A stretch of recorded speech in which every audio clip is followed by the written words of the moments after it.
We have a pregnant giraffe in Frances. Frances is a 4-year-old female.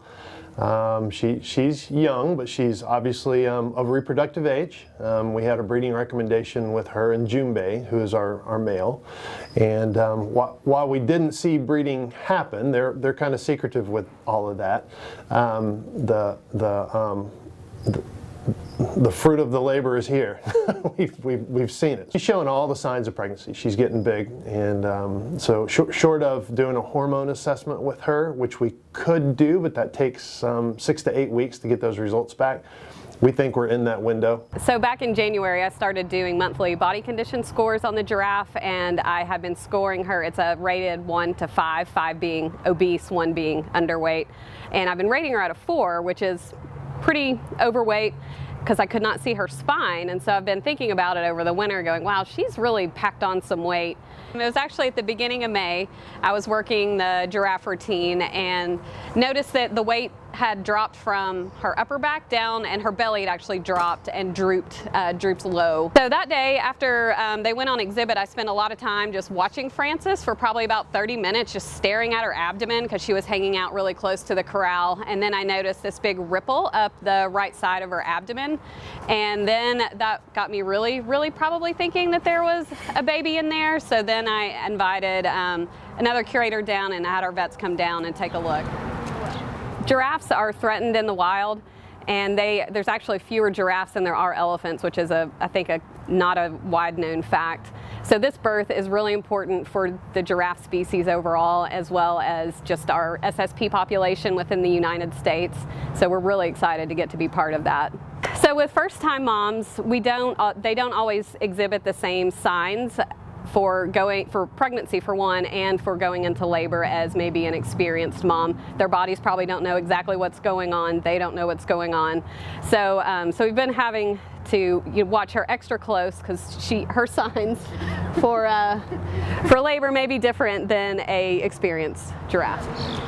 So so the first order of business with something like this, and we do this with all of our births here at the zoo, is a birth plan.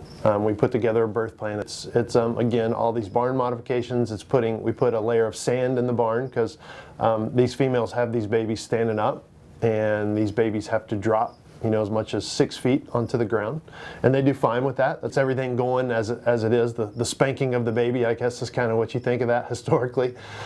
I've got 2 kids of my own, and the preparation has not been much less than that, if truth be told. Maybe more so, I'm embarrassed to say.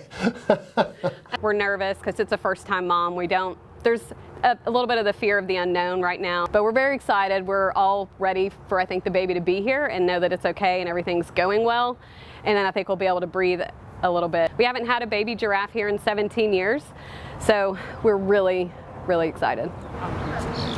This never gets old for staff. I mean, this is what we do. We obviously don't randomly breed animals just to have animals here at the zoo. We breed these for a higher purpose. We produce offspring according to their genetics, according to the recommendation of the species survival plan, in order to save animals from extinction.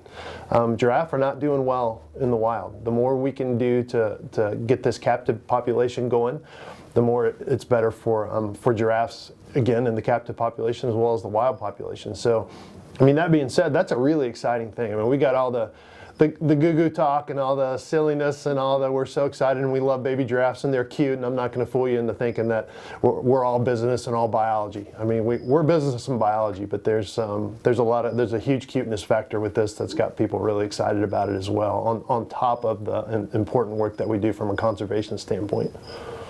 Ultimately, it's up to Frances and this baby. We can only do so much, but ultimately we need to give those 2 the best chance of making this as perfect as it can be, and we're doing everything along those lines.